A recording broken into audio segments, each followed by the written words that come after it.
আসসালামু আলাইকুম। তো ছোটো বোন ওমরা করে আসার পরে হজ থেকে কী কী গিফট এনেছে তা আপনারা শেয়ার করবো। এখানে আছে সৌদি খেজুরগুলো। তিন ধরনের খেজুর আছে। তো সবচেয়ে টেস্ট লেগেছে আমার কাছে বড় খেজুরটা আর কালোটা। আর যে ব্রাউন খেজুর দেখেছেন ওটা অত্যাধিক মিষ্টি, আসলে এত পরিমাণ মিষ্টি যে একটা খাওয়ার পর আর দুটো খাওয়াই যায় না। তো এই যে খেজুরগুলো খুব সুন্দর ছিল, আবার টেস্টও ছিল বলে দিয়েছি। তারপর দিয়েছেও আমাকে একটা সুন্দর ড্রেস, সেটা দেখিয়ে দিচ্ছি। এই যে ড্রেসটা কত সুন্দর।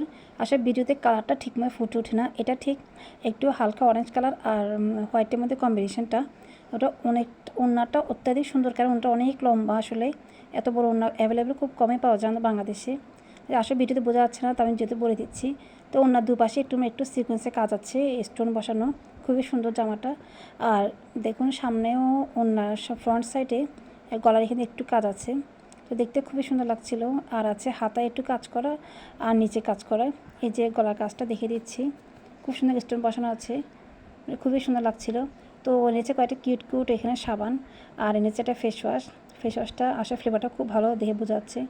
আর এনেছে আসলে ও বাচ্চাদের জন্য কিছু নাস্তা, মানে এগুলো সে ঈদ উপলক্ষে পাঠিয়েছে, এগুলো সে ওখান থেকে নিয়ে আসেনি, এগুলো সেখান থেকে কিনে পাঠিয়েছে। আর ওর নিচে খুব সুন্দর কিউট একটি জায়নামাজ, যেটা আসলে ভিডিও দেখানো যাচ্ছে না। তো এই পুরো ভিডিওটা দেখার জন্য আমার পেজ থেকে ঘুরে আসবেন, ভিডিও দেওয়া থাকবে ইনশাল্লাহ। সবাই ভালো থাকবেন, আল্লাহ হাফেজ।